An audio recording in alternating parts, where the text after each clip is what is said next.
Hey, what's going on, guys? It's Dion back with another recap as well as a daily lineup for tomorrow, February 28th. Um, Man, today was a pretty decent day. All I can say, really. Won my two double ups, and I won $7 in a GPP. Had a pretty great line for a GPP, man. I'll definitely tell you this. I was hoping that game went the Blazers versus Thunder game went to overtime. I probably would have ended up with at least $20 there, man. That game goes to overtime and Aldridge continues to dog. But let's just go look at my. I'm gonna go skim through my lineups and real quick. As you guys can see right here, Todd's flopped. James Johnson flopped, man. Stephen Curry did what he had to do, but the Raptors basically like I don't know what happened. The Warriors came off a back-to-back, and they still didn't make it a competitive game. I remember watching in the third quarter, they were down 38. 38. And they still lost by over 30. Like, that's ridiculous, man. I don't understand that. And you were at home, man. That just got to be a disgrace to your fans. Ricky Rubio, great game. J.R. Smith, great game with LeBron and Kyrie out. C.J. Miles, decent game. I was expecting more.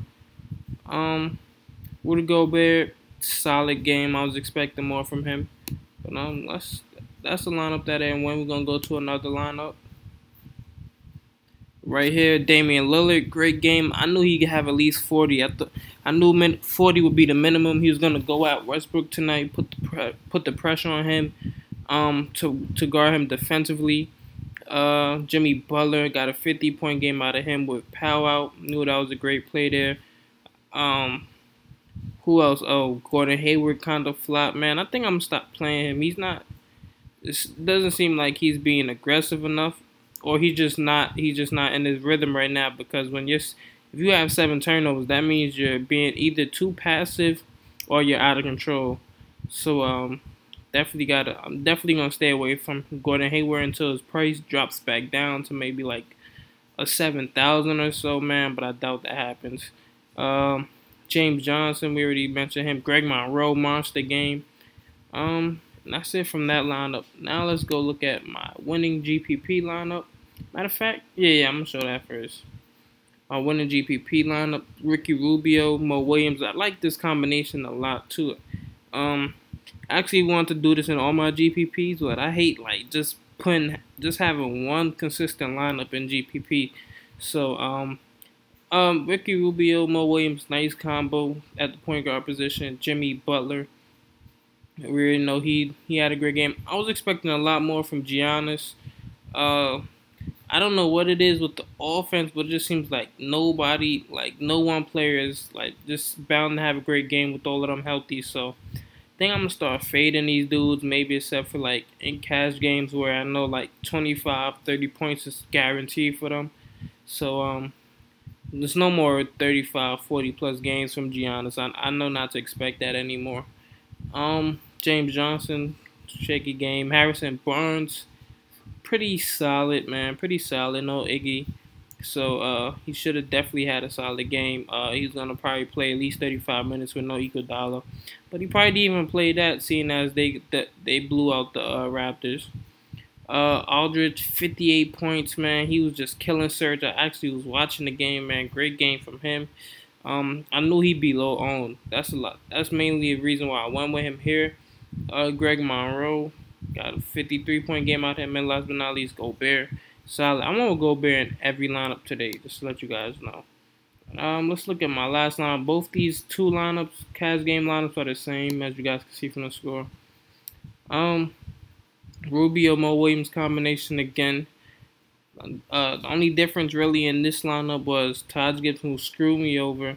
Had Derek Favors. He's solid, man. He's solid for cash games. I think those are the only games I could really play Derek Favors in, because I know he's never gonna be above 8,000, and he's always gonna get you 30 to 40 points. So definitely like him there. Michael K. Gilchrist, solid game. I figured he have at least 30 points, man, going against Evan Turner. I just been noticing a trend that just a lot of people having good games against Boston small forwards. So Definitely like that there. Then Andrew Wiggins, 23, man. So pretty solid. So let's get into my lineup for today. All right, now you guys can see I got John Wall, Langston Galloway.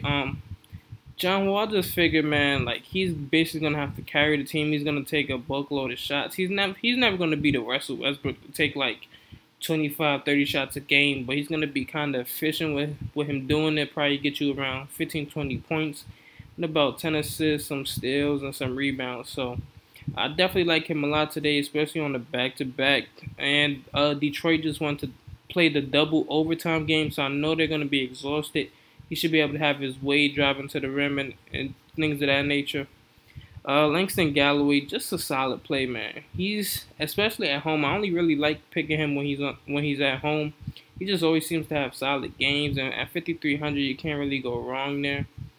Cause I like picking point guards who do more than just score. Like he's gonna be a person. He could end up with a 10-point game and still have 30 points because he's rebounds. He'll get some assists. He gets some steals. Some. He does everything basically. So like him a lot. The same with Eric Bledsoe, man. I'm having a problem paying up for him at 8,900, but there's not really too many shooting guards I like today, and I hate depending on scoring first shooting guards. Eric Bledsoe is not even really a shooting guard. He's really a point guard. But they list him as shooting guard for whatever reason. He guards the point guards and he's guarded by the point guards. So and the Spurs are one of the worst teams against point guards. So I like Eric Bledsoe a lot there. KCP, I definitely like him there against the Wizards. The shooting guard Garrett Temple. He's not playing a bunch of minutes, but he's definitely starting halves or whatever. So first quarter, third quarter, he's definitely starting. And I think KCP just gonna have a great game, man. I looked at Garrett Temple's. Well, I'm gonna show you guys something new, man. This is what I like to do, man. It's like, say if I see somebody starting, I'll type in, let's say Garrett Temple. Look, I already looked them up. I'm gonna show you guys this right here. So instead of just looking at things like RotoWire, I go to the stats. NBA.com definitely has advanced stats. I go to defensive dashboard.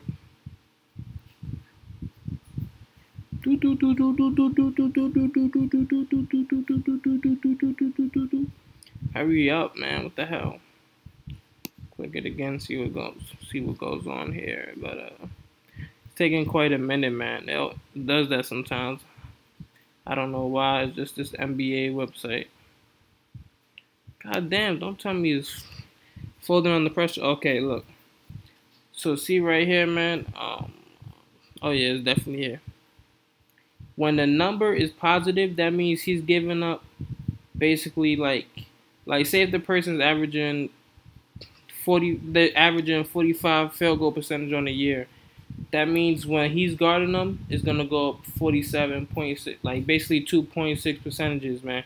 As you guys can see right here, it's overall is giving up 42% to the man that he's guarding, and when he actually defends the shot, it's 45%. So I definitely like whoever he's guarding. So let's go back to my thing. And it's KCP, so I like him there. Luol Deng, just a solid play. He's getting a lot of minutes. I didn't really like any small forwards today. I didn't want to, so I really just went with this Luol Deng Andrew Wiggins combo because I know they'll both get an average from 25 to 30. Like that's guaranteed for those guys. So I like those two there. Zebo. Timberwolves giving up some of the most points to power forwards. I definitely like Zebo here, man. He's consistent, man. He's basically going to get you around 15, 20 points and 10 to 15 rebounds every game. So I like him there. And then Patrick Patterson, I went with him as a sneaky play. This is definitely a GPP lineup. So I don't think he'll be highly owned. And the Knicks are giving up a lot of points to power forwards. So I like him there. Then next but not least. Last player, Alex Len. Spurs just suck against centers, man. Alex Len, and he's consistent. If we look at his game log, he's logged. Well, when he does log in the minutes, they actually smoked Denver, so he didn't play that much. But look at his minutes: 33, 24, 36, 31. So I definitely like him a lot there, man. Basically, this is my lineup. I'll probably create. This is my GPP lineup. gonna do some cash games. I actually like doing cash games now, man. I'm definitely like I think I'm great at that, so I'm gonna stick with that too, and probably do like 2 to 3 GPP lineups and see what comes out of it. But that's about it for this video, man. I appreciate everyone who watched it, listened to the whole thing through. Definitely show some love, some support. I appreciate all feedback, and thanks once again for watching, man. I'm out of here. Peace.